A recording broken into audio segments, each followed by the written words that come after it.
Good morning, students. Today we are going to see about 7th standard social science, civics unit 2, market and consumer production. So, let's see the introduction. What is market in economics? In economics, we do not refer to a market as a physical place. Economists described a market as coming together of the buyers and sellers. An arrangement where buyers and sellers come in direct or indirect contact to sell or buy goods and services. For example, the market for books will constitute all the sellers and buyers of books in an economy. It does not necessarily refer to geographic location. A setup where two or more parties engaged in exchange of goods, service and information is called a market. Ideally, a market is a place where two or more parties are involved in buying and selling. The two parties involved in transaction are called seller and buyer. The seller sells goods and services to the buyer in exchange of money. There has to be more than one buyer and seller for the market to be competitive. So the next one, the futures of a market.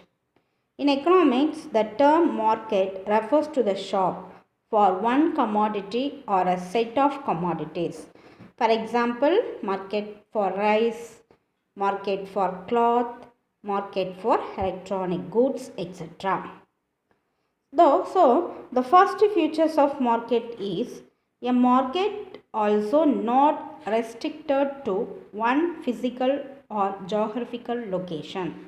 So it covers a general wide area and the demand and supply force of the region. There must be a group of buyers and sellers of the commodity to constitute a market. And the relation between these sellers and buyers must be business relations. So the both seller and buyers must have access to knowledge about the market. There should be an awareness of the demand for product, consumer choice and preferences, fashion trends, etc. The next one, at any given time, only one price can be prevalent in the market for the goods and service. This is only possible in the existence of perfect competitive. So the next topic, classification of market. So the market classified into two types of market. The first one product market and the second one factor market. The factor market refers to the market for the buying and selling of factors of production like land, capital, labors, etc. The other classification markets are on the basis of geographic location. The first one, local market, regional market, national market and international market. So the local market is such a market. The buyers and sellers are limited to the local region or area. They usually sell perishable goods or daily use since the transportation of such goods can be expensive.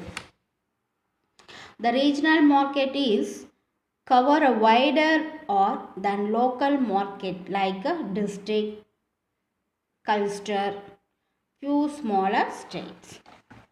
And next one, national market. When the demand for the goods is limited to one specific country or the government may not allow the trade of such goods outside national boundaries. Next one, international market. So when the demand for the product is international and the goods are also traded internationally in bulk quantities, we call it as an international market. The next classification on the basis of time. So the very short period market, this is when the supply of the goods is fixed and so it cannot be changed. The example, the market for flowers, vegetables, fruits, etc. The price of goods will depend on demand. The short period market. The market is slightly longer than the previous one. Here the supply can be slightly adjusted. So long period market. Here the supply can be changed easily by scaling production. So it can change according to the demand of the market. So the market will determine in price in time. So the third one on the basis of nature of transaction. The first one is spot market. This is where spot transactions occur, that is the money is paid immediately. There is no system of credit. And the next one, future market. This is where the transactions or credit transactions. There is a promise to pay the consideration sometime in the future. So on the basis of regulation. So the first one regulated market and second one unregulated market.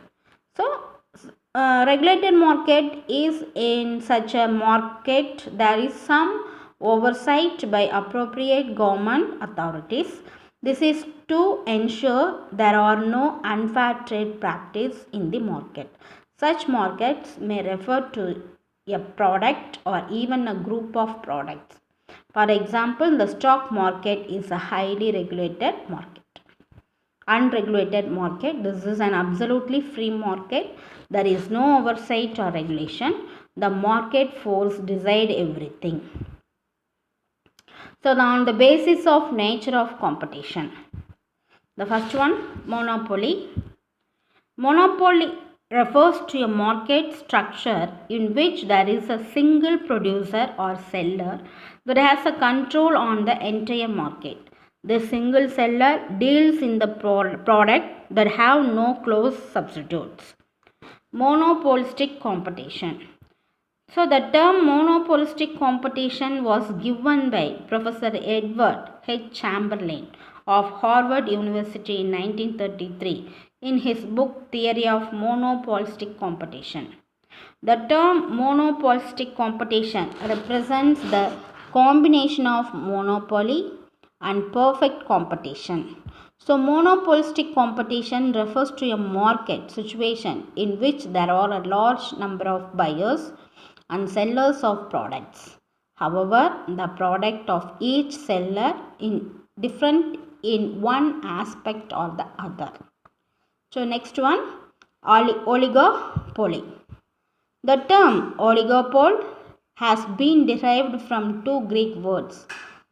Oligoi means few and poly means control. Therefore, oligopoly refers to a market from in which there are few sellers dealing either in homogeneous or differentiated products. So next one, consumer. So who is a consumer?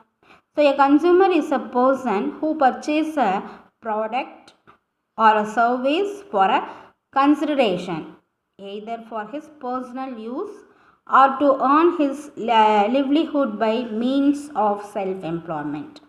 So the consideration may be paid, promised, partially paid and partially promised. It also includes a beneficiary of such goods, services when such use is made with the approval of such person.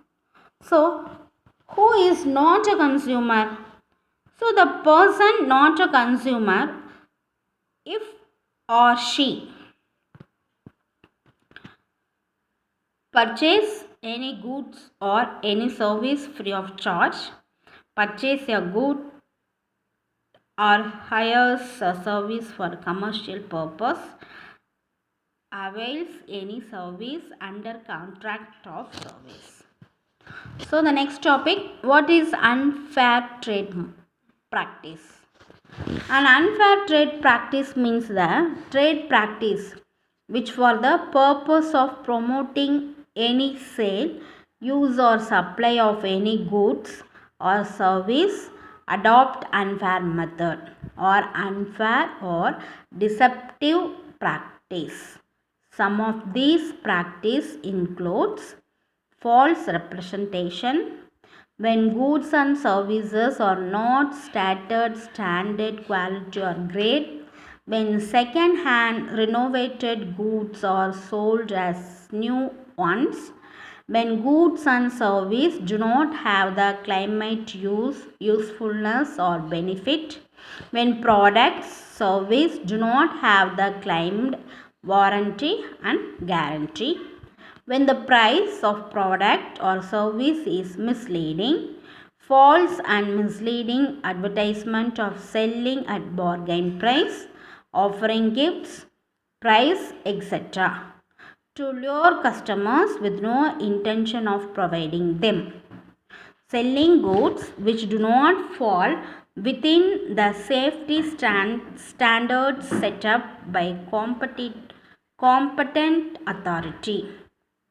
Hoardings or destroying goods with the intention of raising the cost of these or similar goods manufactured in greater number so as to manipulate higher price.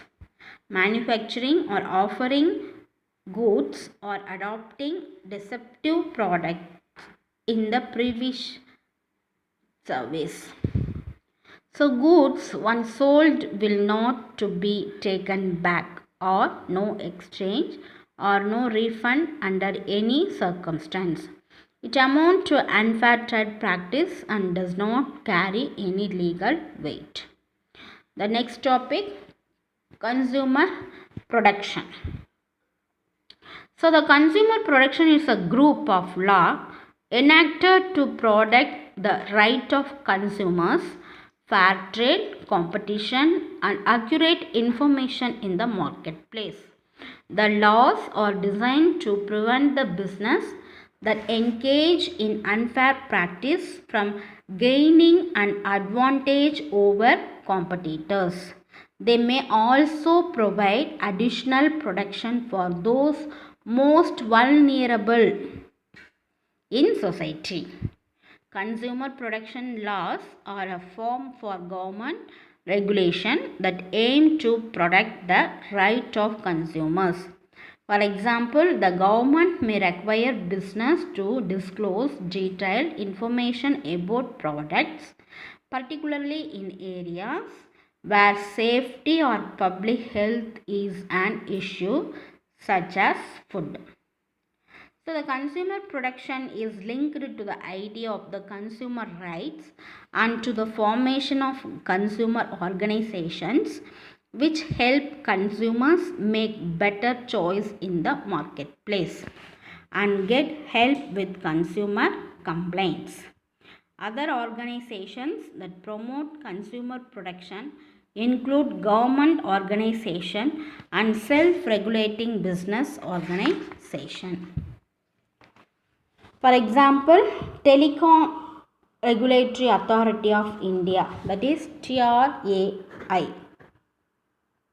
Insurance Regulatory and Development Authority of India, that is IRDAI. So the consumer rights are right to basic needs, right to safety, right to information, right to choose, right to representation, right to redress, right to consumer education, right to healthy environment. So the Consumer Act 1986, that is GOBRA, GOBRA. So this act enacted in 1986 in the Parliament of India to protect the interest of customers. It makes from the establishment of consumer councils and other authorities for the settlement of consumers' grievances and the matters connected therewith it. The act was passed in Assembly in October 1986 and came into force on December 24, 1986.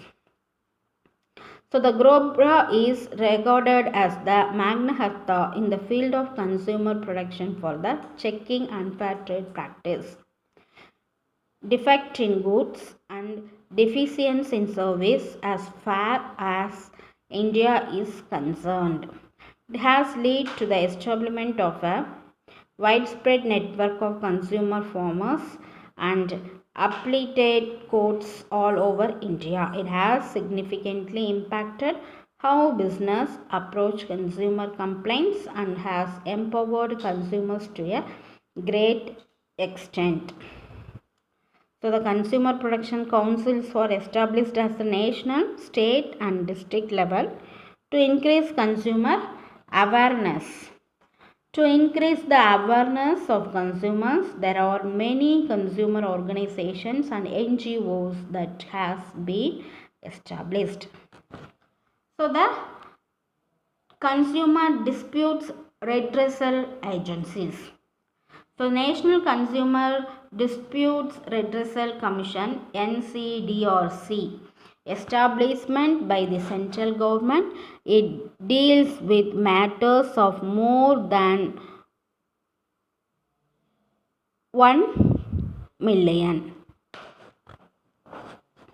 State Consumer Disputes Redressal Commission SCDRC, also known as the State Commission, established by the state government in the state. It is state level court that takes up case valuing less than 1 crore.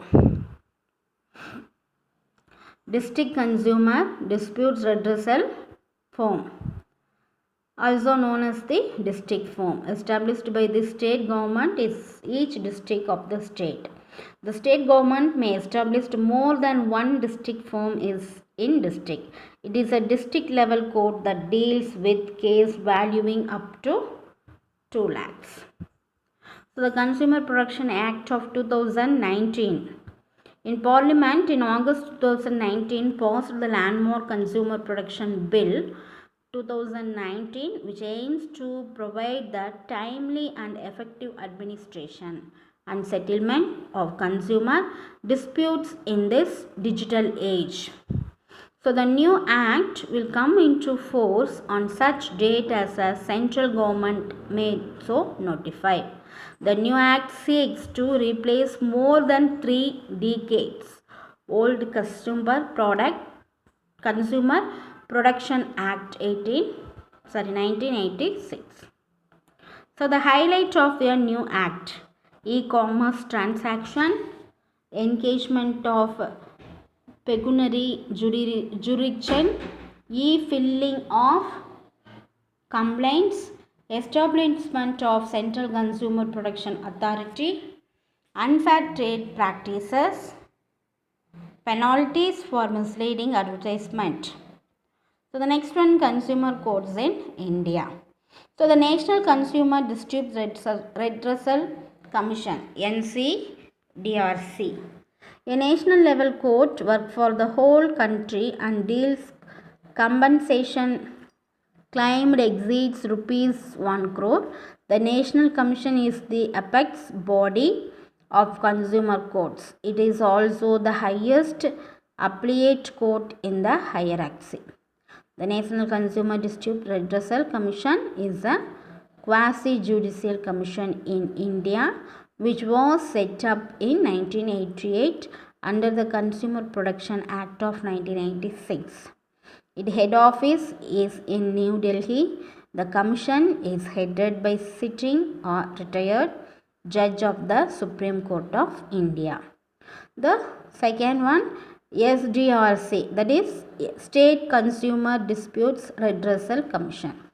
So the state level court works at the state level with case where compensation claimed is about 20 lakhs but up to 1 crore. The state commission also has the appellate jurisdiction over the district form. So next one, District Consumer Disputes Redressal Form. A district level court works at the district level with case where the compensation claimed is up to 20 lakhs. So the important acts are Consumer Protection Act in 1986, Legal Metrology Act 2009, Bureau of India Standard Act 1986, the Essential Commodities Act 1955, the Prevention of Black Marketing and Maintenance of Supplies of Essential Commodities Act 1980. So, once more recall the lesson. Nowadays, consumer are needed to be treated like a king as the bring business to the seller. Previously, consumer needed to be a caution before buying an product. But these days, sellers needed to be more cautious before selling any product as due to policies introduced, government laws, consumer protection, NGO, and the increased competition in the market. Though the consumers are protected by policies and laws, lack of awareness prevails among the consumers. The need of the horse is consumers are empowered towards their rights and protection. Thank you, children.